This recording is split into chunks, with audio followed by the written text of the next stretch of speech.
News insight के साथ मैं हूं आमिर ज़िया। पाकिस्तान में जारी सियासी अदालती लड़ाई जो है आम पाकिस्तानियों के लिए असाब शिकन होती जा रही है। बज़ाहिर पलड़ा जो है हुकूमत का भारी नज़र आ रहा है और पाकिस्तान तहरीक इंसाफ लग ये रहा है कि पूरी तरह दीवार से लगा दी गई है। लेकिन इस सारी कशमकश और महाज़ाराई में असल नुकसान पाकिस्तान का हो रहा है, जो गुज़िश्ता 2.5 साल से सियासी अफरा तफरी और गैर यकीनी सूरत हाल की गिरफ्त में है। आज अदालती और सियासी महाजों पर होने वाली पेशरफ से क्या कोई उम्मीद की किरण फूटती नज़र आ रही है? अगर हुकूमत के नुक्ते नज़र से देखा जाए तो उसे आज सुप्रीम कोर्ट में हस्ब तवक्को एक बड़ी कामयाबी मिली है। सुप्रीम कोर्ट के 5 मेंबर बेंच ने आर्टिकल 63A के फैसले के खिलाफ नजरसानी अपीलें जो है मंजूर कर ली हैं और मुनरिफ अरकान का वोट शुमार न करने का जो साबका फैसला था उसे कलअदम करार दे दिया है। नाक़दीन के बकौल इस फैसले के बाद पाकिस्तानी पार्लिमान में अरकान की मंडी लगाने का रास्ता जो है वो दोबारा खोल दिया गया है, यानी कि अरकान लालच, दबाव और धमकी के जरिए पार्टी लाइन से हटकर वोट दे सकेंगे। आइन के तहत इस अमल से वो पार्लियामेंट में अपनी नशिस्त से तो महरूम होंगे, लेकिन चीफ जस्टिस काजी फाइज ईसा की सरबराही में कायम बेंच के मुताबिक उनका वोट जो है वो गिना जाएगा। ये कुछ अजब किस्म की और ना समझ में आने वाली जो है मंतक है कि वोटर को तो सज़ा है, लेकिन जिस अमल पर उसे सज़ा मिली है वो पाकिस्तान की पार्लियामान में जायज़ है। ये मुतनाज़ा फैसला आने से पहले PTI के वकील बैरिस्टर अली ज़फ़र ने समाअत का बायकॉट कर दिया। उनका कहना था कि जी इमरान खान को बेंच की तश्कील पर एतराज़ है, इसलिए वो समाअत का हिस्सा नहीं बनेंगे। मोअज़्ज़िज़ जज हज़रात ने PTI के वकला को कोई जगह देने के लिए बिल्कुल लग ही रहा था कि बिल्कुल तैयार नहीं है। दौरान समाअत जो है अली ज़फ़र साहब ने ये कहा कि जी साबिक़ वज़ीर-ए-आज़म इमरान खान को वीडियो लिंक के ज़रिए जो है पेश किया जाए, उसकी उन्होंने इजाज़त तलब की और कहा कि जी इमरान खान को बेंच पर इतराज़ात हैं और आप वो इतराज़ात सुने। लेकिन चीफ जस्टिस ने जो है इस दरख्वास्त को बिला जवाज़ करार दे दिया। अली ज़फ़र साहब ने यह भी कहा कि जी तासुर है कि अदालत जो है हॉर्स ट्रेडिंग की इजाज़त देगी।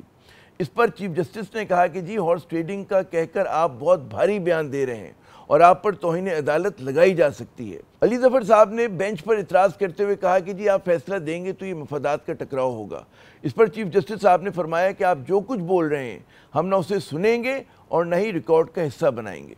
समाअत के दौरान चीफ जस्टिस ने बैरिस्टर अली ज़फ़र साहब को इमरान खान का नाम भी लेने से रोक दिया। बैरिस्टर अली ज़फ़र के बायकॉट के बाद चीफ जस्टिस ने उन्हें अदालती माविन मुकर्रर कर दिया।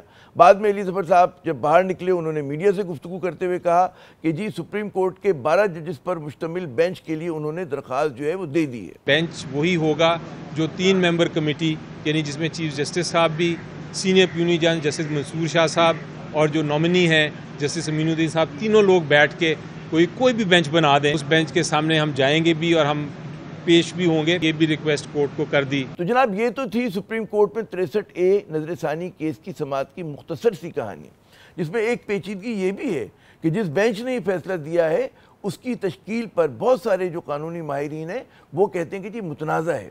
वजह यह कि 3 अरकान पर मुश्तमिल कमेटी की जगह इसकी तश्कील का फैसला सिर्फ 2 अरकान ने किया था।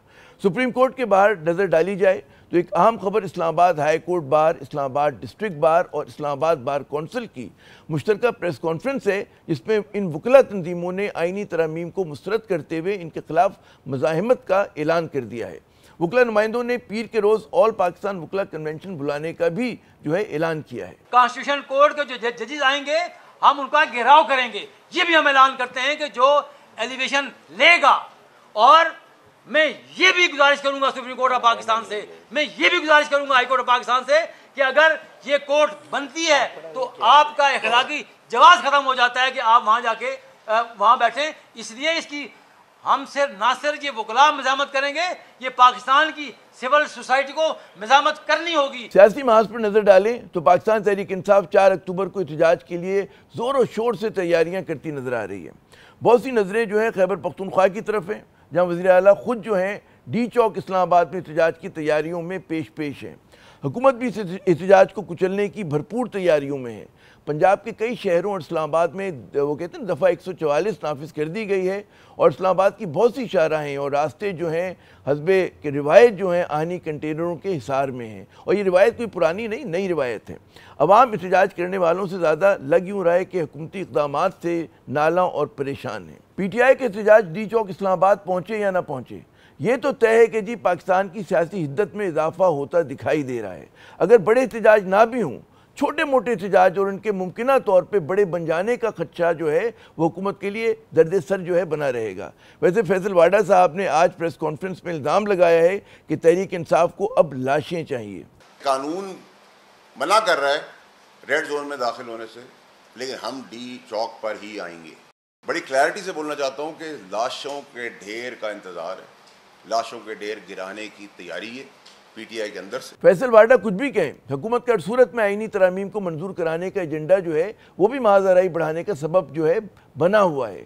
वैसे हुकूमत के लिए एक बड़ा धचका आज मौलाना फजलुर रहमान साहब की प्रेस कॉन्फ्रेंस थी, जिसमें उन्होंने एक बार फिर कहा कि जी मौजूदा हुकूमत जो है वो अवाम की नुमाइंदा हुकूमत नहीं और आईनी तरामीम को SCO कॉन्फ्रेंस के अख्ताम तक जो है मौखर किया जाए। नाज़रीन को पता होगा कि 15 और 16 अक्टूबर को ये 2 रोज़ा कॉन्फ्रेंस मुनक्कद की जा रही है। आज 24 घंटे के अंदर अंदर एक तरमीम के लिए हमें कहा जा रहा है कि आप इसको पास करें। किस तरह ये हो सकता है, कैसे ये मुमकिन है?